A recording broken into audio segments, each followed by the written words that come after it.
Hey everyone welcome back to my channel. नमस्कार and जय जगन्नाथ सांग मैंने आशा करुच्छे आपण मैंने बहुत भलरे थे। महाप्रभु श्री जगन्नाथ कृपा आपण मैंने सर्वदा एमती खुशी रे सुस्थ रुहतु। आज महाप्रभु नवजौवन विषय रे आमे किछि जानिबा। प्रथमे चैनल को जदि आपण मैंने नुआ आसिछन्ति ताले निश्चय सब्सक्राइब करंतु। वीडियो जदि भल लागुछि लाइक करंतु, शेयर करंतु एंड कमेंट करंतु। भगवान को नवजौवन बेसरे श्री जगन्नाथंकर महिमा। स्नान पूर्णिमा महाप्रभु जगन्नाथ बलभद्र और सुभद्रा को 108 कलशर पवित्र जल महास्नान कराए। परंपरा अनुजाई महाप्रभु असुस्थ हुअन्ति बोली मन कराए। एही समय प्राय 15 दिन धरी साधारण भक्त माने तांको दर्शन पाती नहीं। दैतापति सेवक माने तांकर सेवा औषध और पथ्यर व्यवस्था करती। जेतेबेले महाप्रभु सुस्थ हुअन्ति से नूतन तेज और सौंदर्य सहित नवजौवन बेसरे भक्त मानकु दर्शन दियंती। एहाकु नवजौवन दर्शन बोली कहुए। नवजौवनर अर्थ कौन रही?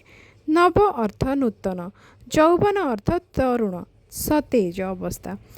एहार अर्थ केवल बाह्य रूपर नूतनता नुहे, यह आध्यात्मिक नवजागरणर प्रतीक। नवजौवनर वार्ता कौन रही? महाप्रभु आमको शिखाती जे दुख पर सुख आसे, रोग पर स्वास्थ्य आसे, निराश पर आशा मध्य आसे। जीवन रे सबु बेले नुआ आरंभ संभव होता है। सेथिपाई नवजौवन बेश केवल एक बेश नुहे, यह जीवनर आशार प्रतीक। किछि शिक्षा मध्य जदि आमे किछि शिखि परिबा, आम जीवन रे मध्य कष्ट दुख विफलता आसे। किंतु नवजौवन बेश आमको कहे जे हार मान नहीं, प्रभु को भरोसा कर। प्रत्येक अंधकार पर आलोक मध्य आसी थाए। रथयात्रा सहयार कौन संपर्क रही? नवजौवन दर्शन परे अल्प समय मध्य महाप्रभु रथयात्रा रे बाहरती। एहार भावार्थ हेउछि सुस्थ होई प्रभु निजे भक्त मानक पाखक जाउछन्ति। से केवल मंदिर रे नुहे, समस्तंक जीवन रे प्रवेश करने चाहती। नवजौवन बेशरू आमे 3टी मुख्य शिक्षा पाई परिबा। आशा, नवीकरण और भक्ति। आशा कौनसी दुख स्थायी नुहे। नवीकरण निज मन को प्रतिदिन नुआ कर। भक्ति प्रभुंक सह संपर्क सदा सतेज रख। नवजौवन दर्शन को नहीं इतिहास, लोक परंपरा और भक्त मानक अनुभव मध्य अनेक सुंदर सुंदर कहानी प्रचलित अच्छी। एमानंको मध्यरु केतेक लिखित ऐतिहासिक सूचना मिले, आउ केतेक भक्त मानक मुखरु मौखिक परंपरा रे पीढ़ी रु पीढ़ी चली आसुचे। एठारे आमे एक सुंदर कहानी को लेकिन विस्तृत आलोचना करिबा। नवजौवनर ऐतिहासिक और आध्यात्मिक महिमा कौन रही? ए विषय आमे कथा हेले। कहानी केमिति रही? प्रथम कहानी हेउची वृद्ध भक्तंक अनुभव। जणे वृद्धंकर किपरि अनुभव थिला से किछि अनुभव तांकर व्यक्त करिसेंती। पुरीर एक पुराणा कथा। जणे वृद्ध भक्त प्रति वर्ष नवजौवन दर्शन पई आसुथिले। शेष बयस रे से कहिले एबे आउ आसी पारिबे कि नाही जानिनी, एही थर शेष दर्शन हेबो। से बहुत कष्ट रे श्रीमंदिर रे पहुँचिले। भीड़ बहुत थिला। हठात से दूररु महाप्रभुंक नवजौवन बेश देखिले। तांको आखिरु लुह झरी पड़िला। से कहिले, कालिया आज तुमको देखि लगुच जे तुमे सतरे नुआ युवक हो जाइछ। लोकों कथा अनुसार से ही दर्शन परे तांको मनरे एमिति शांति आसिला जे से कहूथिले, मो मरिबा को भय करूनी, कारण मो कालियांक नवजौवन दर्शन होइगला। द्वितीय कहानी दैतापति भावना। दैतापति सेवक माने अनवसर समय रे महाप्रभु को रोगी शिशु परी सेवा करती। जड़े पुराणा दैतापति कथा लोकमुखे प्रचलित अच्छी। अनवसर रे आमे प्रभु को औषध देउ, पथ्य देउ, किंतु नवजौवन दिन रे जेतेबेले तांको मुखमंडल रे तेज देखु लागे जे से आम सेवा को जेमिति स्वीकार करिसेंती। एही कथारे ସେବକ ଭକ୍ତି ଓ ମହାପ୍ରଭୁଙ୍କ କୃପା ଦୁହିଁ ଦେଖାଯାଏ। ତୃତୀୟ କାହାଣୀ, ରଥଯାତ୍ରାର ଆଗର ଆନନ୍ଦ। ପୁରୀର ବୃଦ୍ଧ ଲୋକମାନେ କହନ୍ତି, ନବଯୌବନ ଦର୍ଶନ ହେଉଛି ରଥଯାତ୍ରାର ଆଗମନର ସୂଚନା। ପୁରୁଣା ଦିନରେ ଗାଁରୁ ଭକ୍ତମାନେ ପାଦେ ପାଦେ ପୁରୀ ଆସୁଥିଲେ। ସେମାନେ କହୁଥିଲେ, ନବଯୌବନ ଦେଖିଲେ ବୁଝିବୁ ରଥଯାତ୍ରା ଆସିଗଲା। ଏହି ଦର୍ଶନକୁ ସେମାନେ ନୂଆ ବର୍ଷର ଆଧ୍ୟାତ୍ମିକ ଆରମ୍ଭ ବୋଲି ମାନୁଥିଲେ।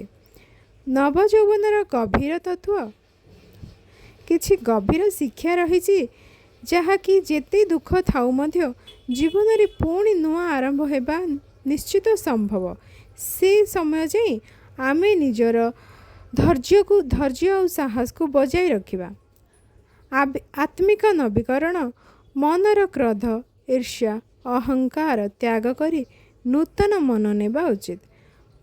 ପ୍ରଭୁଙ୍କ କୃପା ଭକ୍ତି ଥିଲେ ପ୍ରଭୁ ଆମକୁ ମଧ୍ୟ ନବଯୌବନର ଶକ୍ତି ଦିଅନ୍ତି।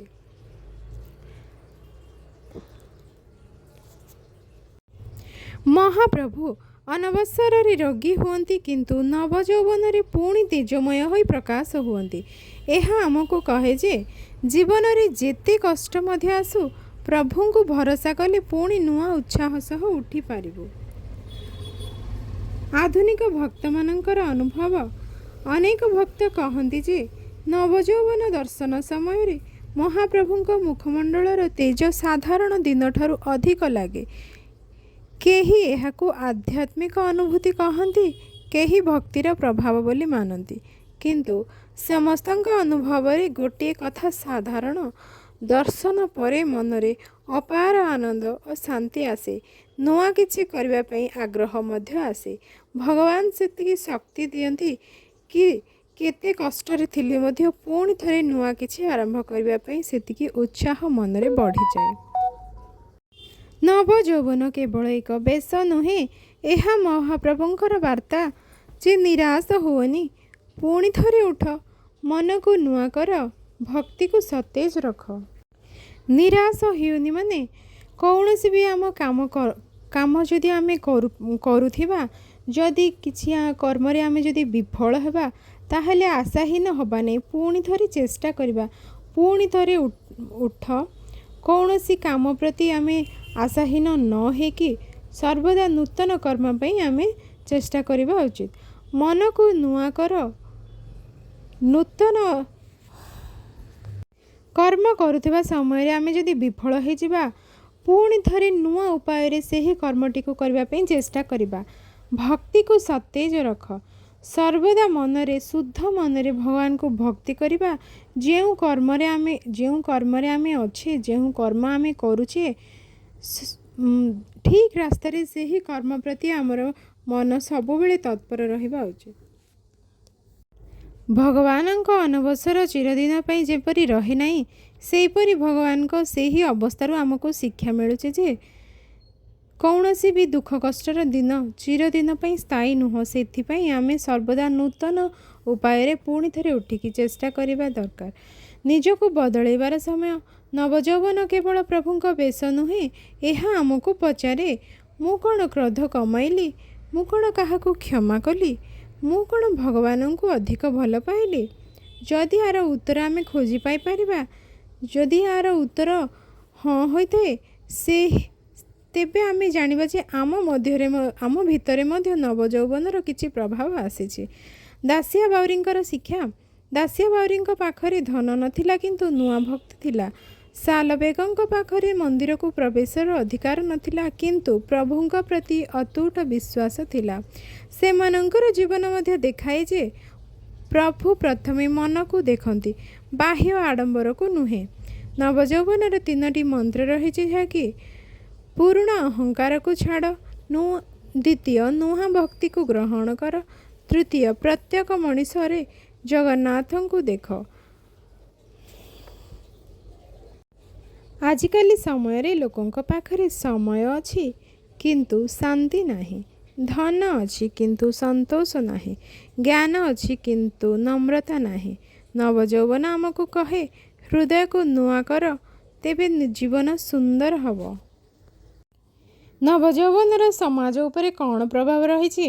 ନବଯୌବନ କେବଳ ଏକ ଧାର୍ମିକ ନୀତି ନୁହେଁ, ଏହା ସମାଜ ପାଇଁ ମଧ୍ୟ ଏକ ମହାନ ବାର୍ତ୍ତା।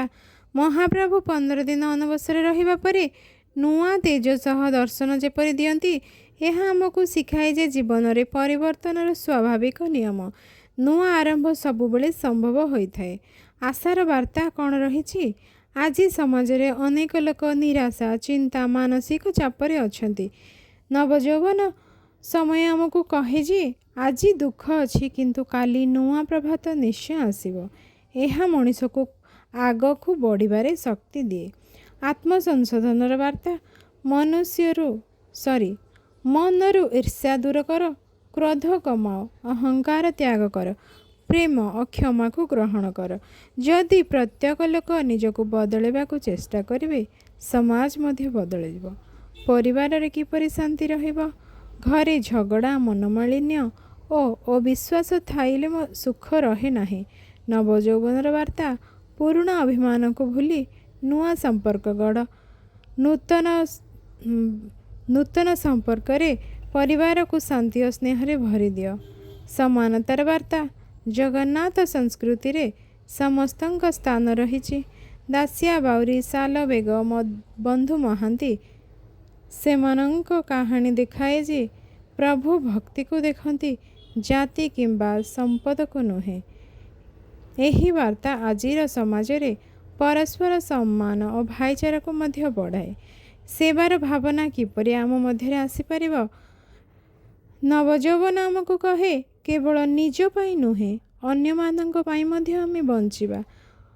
ଭୋକିଲାକୁ ଖାଇବାକୁ ଦେବା, ରୋଗୀଙ୍କୁ ସାହାଯ୍ୟ କରିବା, ବୃଦ୍ଧଙ୍କ ସେବା କରିବା, ଏହି ସବୁ ହେଉଛି ଜଗନ୍ନାଥ ସଂସ୍କୃତିର ପ୍ରାଣ। ନବଯୌବନ ଦର୍ଶନ କେବଳ ପ୍ରଭୁଙ୍କ ନୂତନ ବେଶ ନୁହେଁ, ଏହା ଆମ ସମାଜ ପାଇଁ ଏକ ଆହ୍ୱାନ। ନିରାଶାରୁ ଆଶା ଆଡ଼କୁ ଗତି କରିବା, ବିଭେଦରୁ ଐକ୍ୟକୁ, ଅହଙ୍କାରରୁ ନମ୍ରତାକୁ, ସ୍ୱାର୍ଥରୁ ସେବାକୁ, ଘୃଣାରୁ ପ୍ରେମକୁ ଆଗେଇ ଯିବା। ଯଦି ଏହି ବାର୍ତ୍ତା ଆମ ଜୀବନରେ ଅନୁସରଣ କରିପାରିବା, ତେବେ ନବଯୌବନ କେବଳ ମନ୍ଦିରର ଏକ ନୀତି ହୋଇ ରହିବ ନାହିଁ, ଏହା ଆମ ସମାଜର ନବଜାଗରଣର କାରଣ ହୋଇପାରିବ। ବନକା ଲାଗି କ'ଣ? ଅନବସରର ଶେଷ ପର୍ଯ୍ୟାୟରେ ମହାପ୍ରଭୁଙ୍କ ବିଗ୍ରହରେ ପ୍ରାକୃତିକ ରଙ୍ଗରେ ନବ ଅଙ୍ଗ ରାଗ କରାଯାଏ। ଏହାକୁ ବନକା ଲାଗି କୁହାଯାଏ। ମହାପ୍ରଭୁଙ୍କ ନେତ୍ର ଚକ୍ଷୁ ପୁନର୍ନିର୍ମାଣ ବା ଅଙ୍କନର ନୀତି ହୁଏ। ଏହା ଅତ୍ୟନ୍ତ ପବିତ୍ର ଏବଂ ଗୁପ୍ତ ନୀତିମାନଙ୍କ ମଧ୍ୟରୁ ଗୋଟିଏ। ଏହାକୁ ନେତ୍ରୋତ୍ସବ ବୋଲି କୁହାଯାଏ। ନବଯୌବନ ଦର୍ଶନ ଦିନ।